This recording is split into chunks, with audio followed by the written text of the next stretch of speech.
श्रीमद् भगवत गीता के अनुसार भगवान श्री कृष्ण कहते हैं कि कभी भी किसी काम को टालना नहीं चाहिए। निश्चित समय पर अपना काम को पूरा कर लेनी चाहिए। अगर आप कोई व्यक्ति ऐसा करता है तो वो हमेशा सफलता को प्राप्त करता है।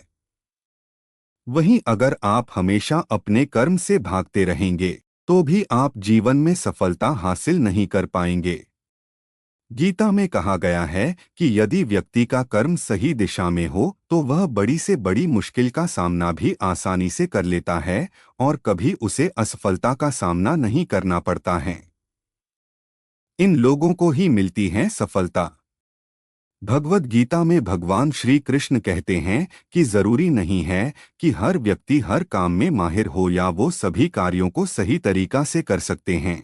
इसलिए अपनी शक्ति पहचानें और उसी काम को करने का प्रयास करें जिसमें आप अच्छे हैं। इससे भी आपकी सफलता निश्चित है। कभी कभी हम लोग सोचते हैं कि मैं बनान ये चाहते थे और बन ये गए हैं, लेकिन भगवान श्री कृष्ण कहते हैं कि आप वही जीवन में कर पाते हैं जिसके लिए आपका जन्म हुआ है धरती पर।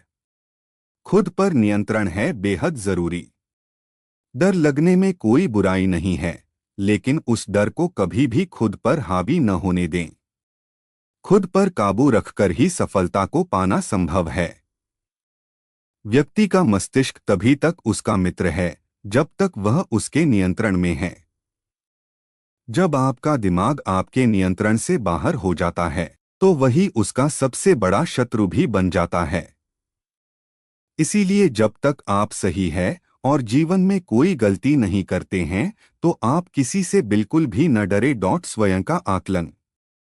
भगवान गीता के अनुसार किसी भी व्यक्ति को खुद से बेहतर कोई नहीं जान सकता।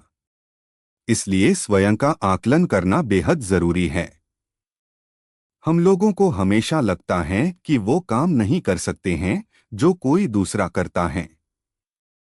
गीता के अनुसार जो भी व्यक्ति अपने गुणों और कमियों को जान लेता है वह अपने व्यक्तित्व का निर्माण करके हर काम में सफलता प्राप्त कर सकता है। अपने मन पर नियंत्रण रखें। श्री कृष्ण कहते हैं कि कई बार हमारा मन ही हमारे दुखों का कारण बन जाता है। गीता के अनुसार जिस व्यक्ति ने अपने मन पर काबू पा लिया, उसे नियंत्रण करने की कला सीख लिया है, तो वह मन में पैदा होने वाली बेकार की चिंताओं और इच्छाओं से भी दूर रहता है। इसके साथ ही व्यक्ति को अपने लक्ष्य को भी आसानी से प्राप्त कर लेता है। अपने क्रोध पर काबू रखें। कहा जाता है मनुष्य का पतन का मुख्य कारण क्रोध ही होता है। क्रोध में कोई भी व्यक्ति खुद पर नियंत्रण खो बैठता है और आवेश में आकर गलत कार्य भी कर देता है। कभी कभी गुस्से में व्यक्ति खुद का अहित कर बैठता है। इसलिए क्रोध को खुद पर हावी नहीं होने देना चाहिए।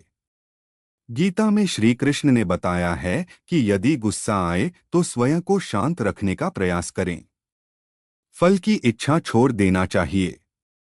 गीता में श्री कृष्ण के उपदेश के अनुसार मनुष्य को फल की इच्छा छोड़कर कर्म पर ध्यान देना चाहिए, क्योंकि मनुष्य जैसा कर्म करता है उसे फल भी उसी के अनुरूप मिलता है। इसीलिए कर्मयोगी को कभी भी फल की चिंता नहीं करनी चाहिए। स्पष्ट नजरिया रखें। गीता के अनुसार व्यक्ति को संदेह या संशय का स्थिति में नहीं रहना चाहिए। जो लोग संशय का स्थिति में रहते हैं उनका भला नहीं हो सकता है। जीवन में स्पष्ट नजरिया होना चाहिए। किसी भी मनुष्य का लक्ष्य एकदम सीधा होना चाहिए, यानी कहें तो वो अपने लक्ष्य से भटकना नहीं चाहिए।